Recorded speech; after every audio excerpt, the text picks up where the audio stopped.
વિરોધના રસ્તા અલગ છે, મુદ્દા પણ અલગ છે, નેતાઓ પણ અલગ, પરંતુ સવાલ એક જ છે, સરકાર વિરોધ કરી રહેલા લોકો સાથે વાત કેમ નથી કરતી? જંતર મંતર પર જ્યારે વિદ્યાર્થીઓએ પ્રોટેસ્ટ કર્યું ત્યારે વિપક્ષે સવાલ કર્યો હતો કે સરકાર વાત કરવાથી કેમ ભાગે છે? વિદ્યાર્થીઓને સાંભળવા માટે સરકાર આગળ કેમ નથી આવતી? પરંતુ હવે તસવીર ઝારખંડની છે અને કર્ણાટકની પણ છે.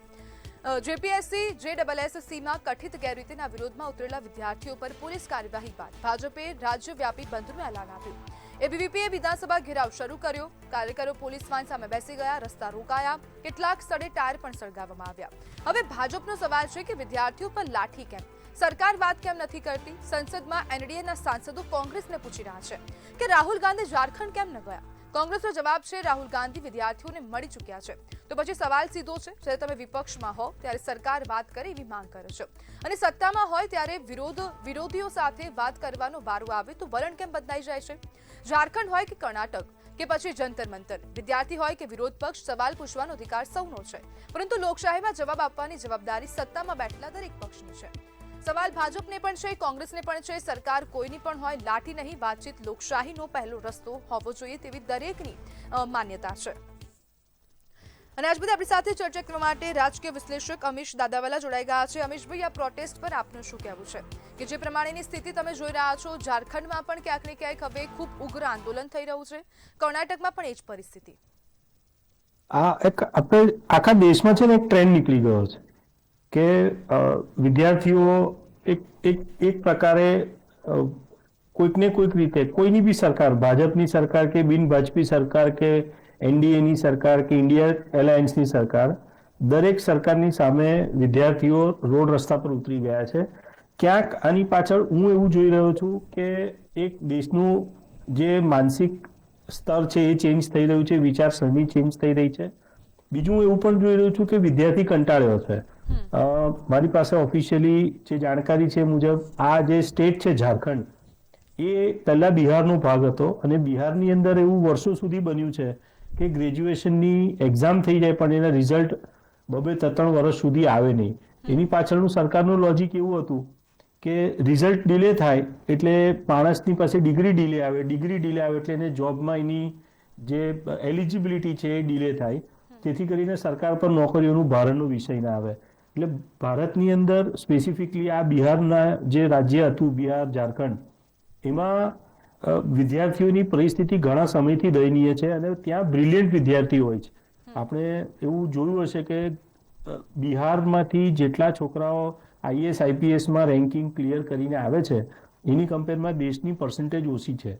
નો ડાઉટ હવે થોડું બેલેન્સ થયું છે, પણ બિહારમાં છોકરાઓ ભણતર પર વધારે ધ્યાન આપે છે અને એ છોકરાઓની એટલે ઉગ્રતા, એક જગ્યાએથી ચિંગારી મળી એમને જંતર મંતરથી, તો એ પછી એ ત્યાં સુધી સ્પ્રેડ થઈ ગઈ, આવું મારું માનવું છે. એટલે ઘણા સમયનો જે દબાયેલો રોષ હતો એ એન કેન રીતે કોઈ પ્રકારે બહાર આવી રહ્યો છે.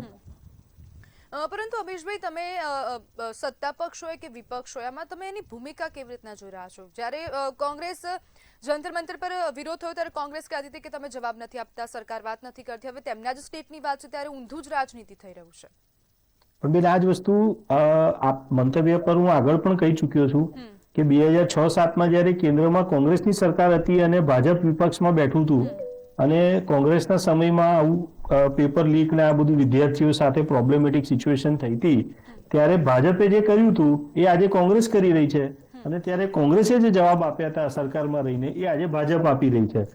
જે તે વખતે રાહુલ ગાંધી લીડ, સોનિયા ગાંધી લીડ સરકારે એવું કીધેલું કે ભાઈ આ મુદ્દે રાજકારણ ના થવું જોઈએ, એ જ સેમ બેઠો શબ્દ અત્યારની સરકાર એવું કહી રહી છે કે આ મુદ્દે રાજકારણ ના થવું જોઈએ. એટલે બેન, હું એવું માનું છું, બહુ સ્પષ્ટ રીતે માનું છું, ડેટા અને ભૂતકાળની જે જાણકારી છે એના આધારે, કે સરકારમાં કોઈ પણ બેઠું હોય, મુદ્દાઓના જવાબ આપવાની રીત એ જ હોય છે.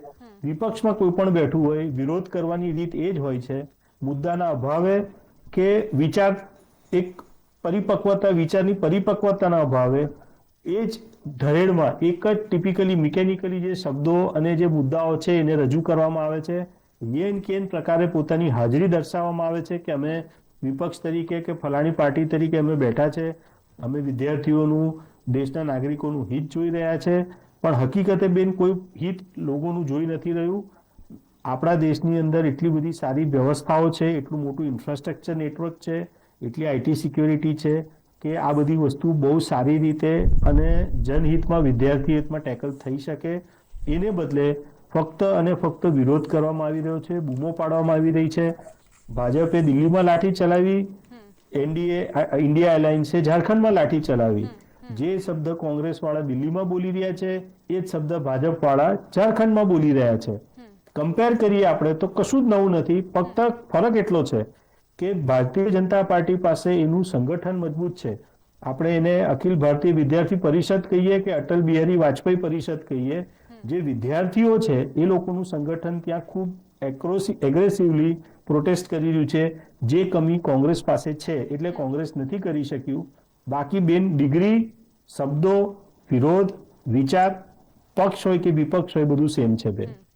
જી બિલકુલ અમીશભાઈ, જોડાવા બદલ આપનો આભાર.